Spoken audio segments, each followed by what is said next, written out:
Congratulations to Colin, Alex, Connor, Nathan, Coulter, Nick. Am I forgetting someone? Yeah, I am. The most important one. Myself. Congratulations to all of us for Week 1 wins. And coming up, we got the Week 2 Commissioner Address. Let's do it, boys.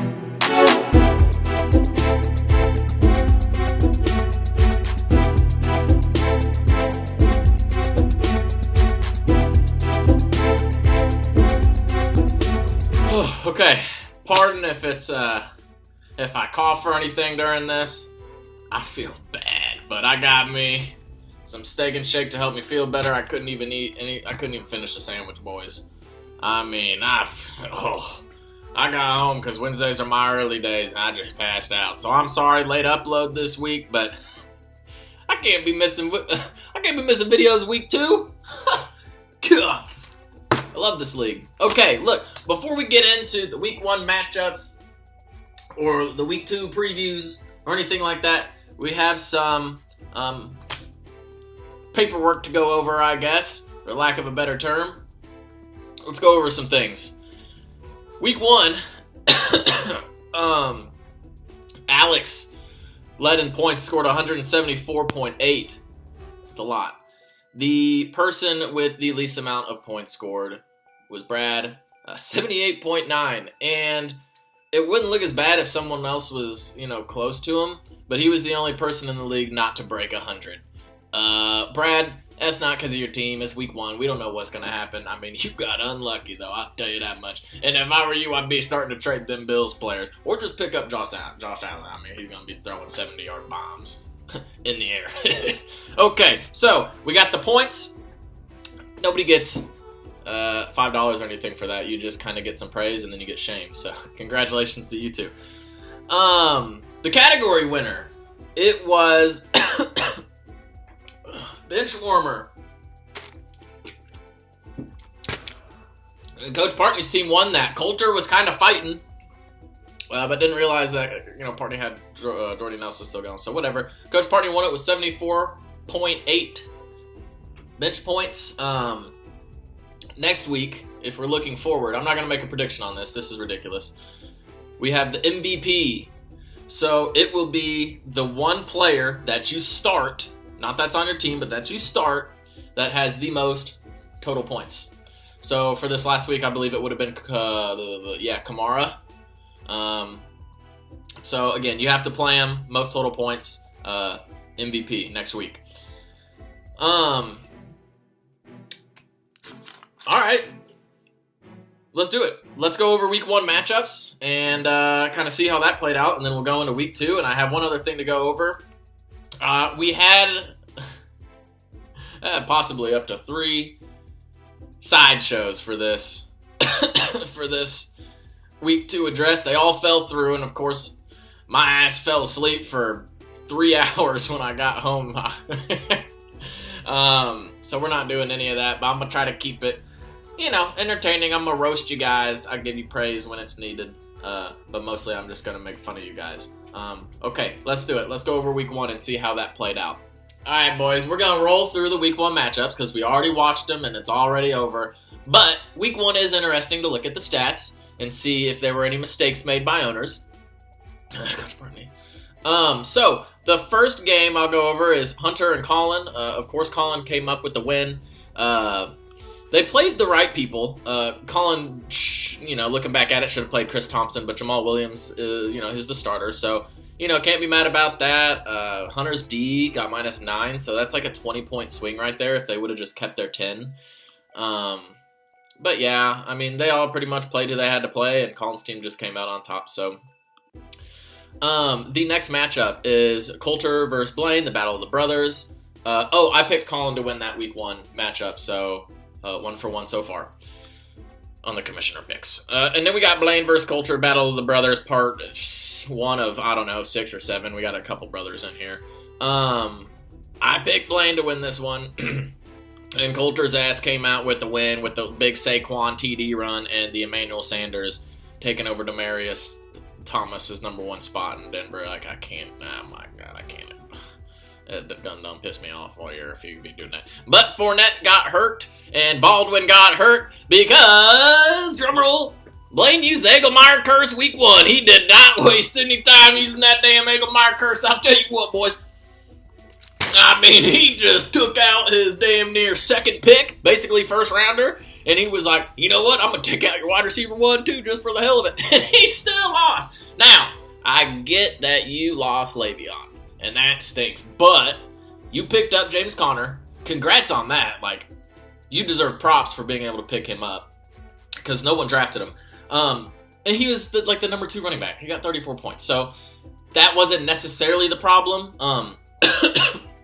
I don't know. I don't think Ingram was going to get 50 points, but he could have. Whatever. Le'Veon, I mean. But, yeah, so the Egelmeyer curse is in full effect. We'll see who he plays next week, and I may even make a prediction like I did last year about who his curse is going to affect moving forward. So, Coulter won that matchup. I had picked Blaine, so got that one wrong. We got Connor versus Brad. I picked Brad to win this one, and Connor and Nathan won it pretty easily. It was basically just because Brad's team did not perform. Connor and Nathan's team, they put up solid numbers, just like I thought. They didn't put up the 160. They didn't put like a super low number. They were just like we thought. Consistent, not super fun. Nobody scored over 20 points on their team except for Drew Brees. Hopkins should in the future. McCaffrey should. But again, not a flashy team, but very consistent. As long as Jordan Reed can stay healthy, I'm scared of you guys. And I'm playing you next week. Brad, I don't know. I mean, you got really unlucky with the 2 zeros. And the Hogan 1 catch. Okay, then we have Partney versus me. I picked me, of course. And I, of course, won. Partney, everyone always was like, oh, if he would have played his bench, if he would have played his bench. Well, you know what, guys? He was never going to play Peterson, okay? Everyone had him and was like, all right, we'll see how he does week 1. But you really think he was going to put Peterson over Randall Cobb? I mean, he would have had to be like, I want to play Deshaun Jackson. But then he would have had to been like, I'm taking Randall Cobb out. So if he would have been perfect, he would have had to been like, I want to play Deshaun Jackson. But I want to move Cobb up and take out Sammy Watkins. Not Juju. Took Juju out. So then he's like, I want to move Sammy Watkins out, remove Randall Cobb up, put Deshaun Jackson in, and then not play my 3rd round pick, Chris Carson, and play Adrian Peterson, who I don't know what he's going to do. God, come on, guys. You trying to tilt me week 1, and you damn did on that group me chat. I was like, he would never go play him. I mean, it stinks, but he won the $5. You guys got my throat hurt. Oh, man, I might need me a lozenge. Oh. Anyways, God, this video's gonna be long, guys. It's gonna be a lot of rambling. I don't got much graphics for this one. And then we got Jason versus Alex. I called it the upset of the week. I mean, it was a damn. They got pummeled. You got pummeled, Jay. And your bench wasn't great, so it's not like you made any of the wrong plays. You just didn't perform. And no matter what you would have done, Alex probably would have got you. He was the high point scorer. Alex, I don't think Michael Thomas is going to put up 38 every week, but you can expect 20s. God, I really want Gronk. You picked him literally the pick right before me, and I wanted that Brady to Gronk. I don't know how he almost slipped to 4th round, because we were one of the last picks in the 3rd, and you got him then. Okay, last week, whatever, week 1. Oh, I had picked Alex for that as the upset, and I was right. And then the last one, Jeremy versus Nick. I picked Nick. I went 4 for 6 week 1. Not bad considering I just had to go off pure experience and, just the knowledge I have of the game. A lot of people week 1 are all over the board. With me, you guys, I think this kind of proves that I do know what I'm talking about. And sorry, my damn throat got hold. Oh, my head. I think this goes to show that I do know what I'm talking about, guys. And I'm probably the best damn commissioner there is out there this side of the Mississippi, or at least this side of the damn Prime Meridian, guys. Because I tell you what, ain't nobody putting this much work into these videos. Ain't nobody taking no sick days, okay? I don't take no sick days. Especially this early in the season. I don't take a bye week. Alright, guys, we went over week 1. That went way too long. But that's alright. Like I said, we don't have any interviews or anything like that scheduled for this video. Again, they did, but they fell through. We will have them next week, as long as I can be proactive about it and I can get stuff sent in from the people that I have contacted. So, that's week 1. Let me look over my notes, get myself situated, probably throw a lozenge in, and get on to the next topic.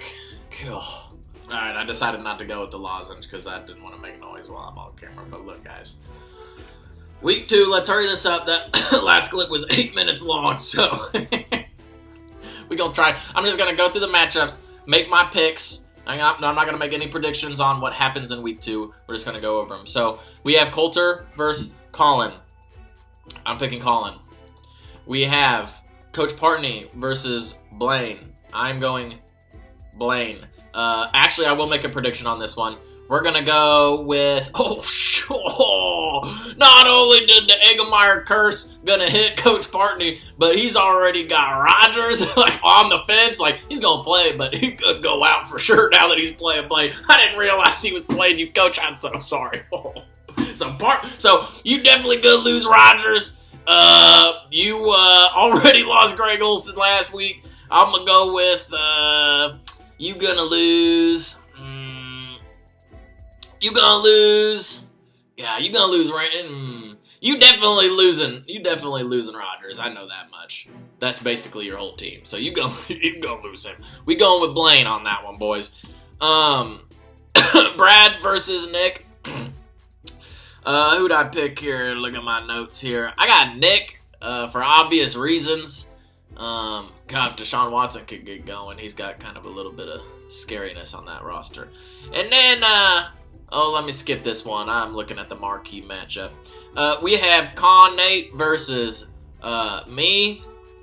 I'm going to pick myself. Look, I really do think this one, like, I really think I might lose. Like, I'm not even joking.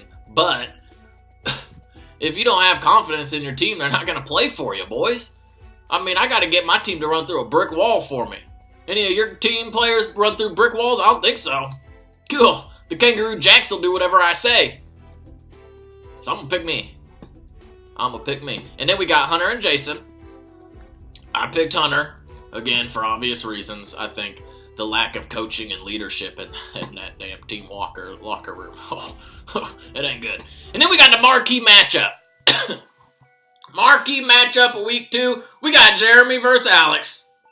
We got a battle of the heavyweights. Jeremy might have lost week 1, but he's got a good team. All right, guys? I mean, this is going to be a good one. I still picked Alex to win, but this is the marquee matchup for sure. There are going to be a lot of points scored in this game. Travis Kelce's like got to catch balls at some point, right? I mean, ugh. So, marquee matchup of week 2. Jeremy versus Alex. Alex is winning. So, those are my picks for week 2. Yeah, that's pretty much it for week 2. The next thing I want to talk about, guys, and this kind of hits deep for me.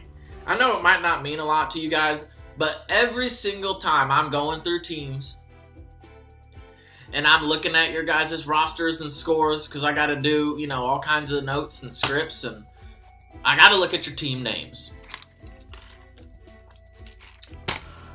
And by no surprise, I'm not surprised by this, I am disappointed in a lot of your guys' team names. Alright, I want to go over them. Not all of them, just a few. I want to start with my favorite team names, okay? Because, you know, there's always a silver lining. And my favorite team name so far this year, the Osaquan UCs. And he's got the American flag helmet. That is probably my number 1. And Blaine told me that you came up with it on your own. If you Googled it, I'm going to be pissed, Coulter. If you Google that, I'm going to be pissed. If anyone Googled their names, I'm going to be pissed. You come up with your own damn names. The next person on the best that I like for team names is someone that I do think Googled their name for sure, and that is Nick. You 100% Googled the Adams family for Devontae Adams. 100%. 100%. But it's a good team name, I'll tell you that much. I don't see it that often. So yeah, that's up in my top 3, and that just goes to show how weak the rest of the field is that I got him up there. And then at number 3, I got my team. And you know why I got my team? Because I got a cool picture. The Kangaroo Jacks. Okay, Kangaroo Jacks with the Kangaroo Jack Doyle. I think that's pretty cool. Okay, and then for the worst team names, the Bell, Blaine, your team name, that's a little vulgar. And just know that this is on YouTube, so if next week you want to change it, I mean, no one's going to find this because it's not under my name. No one's ever going to find these videos. But, Come on, man. Keep it PG at least. Kill. And then, so Blaine, your team name sucks. The mixin' one, Jason, mixing it up with uppercuts and jabs, that is a mouthful. That is not a good team name. In the synopsis for week 1 and how they went, I couldn't even say, like, the team Mosses did well, because it would have been the team mixing uppercuts and jabs. And first of all, like, mixing, I get it. But then you got uppercuts and jabs, and it's like, that's a lot to do. That's a lot to say, man. So, and not only is your team isn't even throwing anything, like, you better start mixing it up a little differently, or at least come up with a different team name. Because the uppercuts and jabs aren't working. Might want to throw some kicks in there, because you got stomped week 1, bro. Look, so I don't like that team either. And then I'm not even going to say it on camera, but Brad, your team name gives me the creeps, and I hate looking at it. Like, you need to change that. That's a really weird team name. Yeah, so that's one of my least favorite. My 100% least favorite, look, I know you guys are going to roast me for not talking about Partneys. Partney is Team Rollin'. He'll always be Team Rollin', and that's just kind of how he rolls, so. Last place team name, and of course, it's who we think it is. Of course it's who we think it is. No, we could have thought it's Hunter. At least Hunter, like, makes a team name every year before the season, and he goes silent. Congrats on being active this year, Hunter. But, no, of course, it's someone who is, like, still, you know, talking in the group chat and liking stuff and commenting on the Facebook. It's Dan Moss with Team Moss. He hasn't even changed it. Go on your roster. I will edit your team name myself by the end of this week to something embarrassing if you don't change your name, okay? God. Team Moss, really? You know what? We might have to put a vote up and say if Jeremy doesn't change his team name by week 3, by kickoff Sunday on week 3, he doesn't get any winnings from that point forward. No $5 categories. You gotta come up with a team name. Now, that might be a little bit too much of a Stalin or Hitler move by me. And you guys know I get a little excited and sometimes say things that I don't mean. But if it is something that you think we should do to get him to actually come up with a team name, we can do that. But anyways, I really wanted to talk about team names, because I have to look at them every day when I'm going through these, checking up on talking subjects, and it's embarrassing. So, yeah, there's that. We about to wrap this up. Alright, boys, before I wrap this up, I gotta say one thing. And I'm not gonna tell you exactly what I'm talking about, but a few of you in this league are imbeciles. Absolute fantasy illiterate imbeciles. Don't take that as a jab or anything. I'm just being honest. I don't want to tell anyone who it is. I don't want to, like, be mean about this, but just know a few of you, and whenever later on down in the year when we find out what I'm talking about, a few of you are done to imbeciles. Okay? If you keep reminding me every week about what I'm talking about right now, then I'll tell you if it's been changed or not. But right now, there's a few of you I'm pretty embarrassed by to have in this league. Especially one in particular. Yeah. You know who I'm talking to. You know what I'm talking about. Alright, boys, that's it for week 2. Not fancy, not very cool, but we went through the basics. We went through what we needed to, and we're all ready for week 2. Yeah. See you guys.